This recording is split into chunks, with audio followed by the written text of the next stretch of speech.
ഏകദേശം ഇങ്ങോട്ട് എത്താനായ സമയത്ത് ഒരു സയ്യിദത്തിന്റെ ഒരു ഫോൺ കോൾ വന്നു.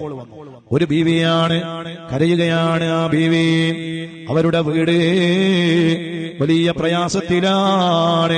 11 ലക്ഷം രൂപ കൊടുക്കണം, അല്ലെങ്കിൽ ആ വീടും സ്ഥലവും അവർക്ക് നഷ്ടപ്പെടാൻ വേണ്ടി പോവുകയാണ്.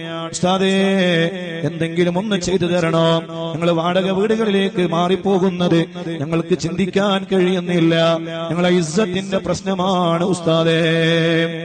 അല്ലാ, ഞാൻ പറഞ്ഞു നിങ്ങളെ സഹായിക്കണമെന്ന്. ആഗ്രഹത്തിൽ തന്നെയാണ് നമ്മുടെ മദനിയം പോകുന്നത്.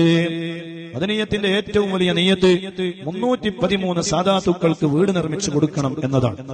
അതിനുവേണ്ടിയാണ് നമ്മൾ എല്ലാ സ്ഥലങ്ങളിലേക്കും യാത്ര ചെയ്യുന്നതും എല്ലാവരുടെ കയ്യിൽ നിന്നും പണങ്ങൾ സ്വീകരിക്കുന്നതും.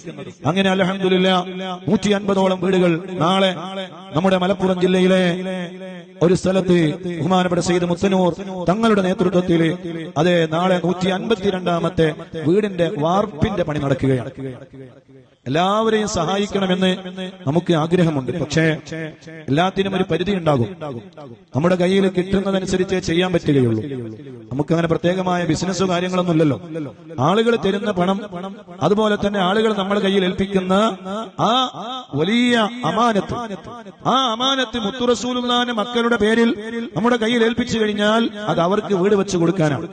അങ്ങനെ അവർക്ക് ആ അമാനത്ത് പൂർണ്ണമായി നാഥനായ റബ്ബിന്റെ മുന്നിൽ അത് വ്യക്തമായി ബോധ്യപ്പെടുത്താൻ പറ്റുന്ന രൂപത്തിൽ അൽഹംദുലില്ലാഹ് ആ കാര്യം ഭംഗിയായി നടക്കുമ്പോഴും നമുക്ക് ഇനിയും ഒരുപാട് വീടുകൾ നിർമ്മിക്കാനുണ്ട്.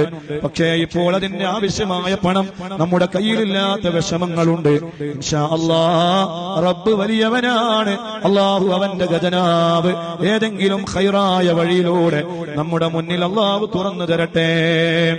നിങ്ങളൊക്കെ ദുആ ചെയ്യാം, എല്ലാവരും ദുആ ചെയ്യാം. നമ്മുടെ ആഗ്രഹം അത് മരിക്കുന്നതിന് മുമ്പ് പൂർത്തിയാകണം.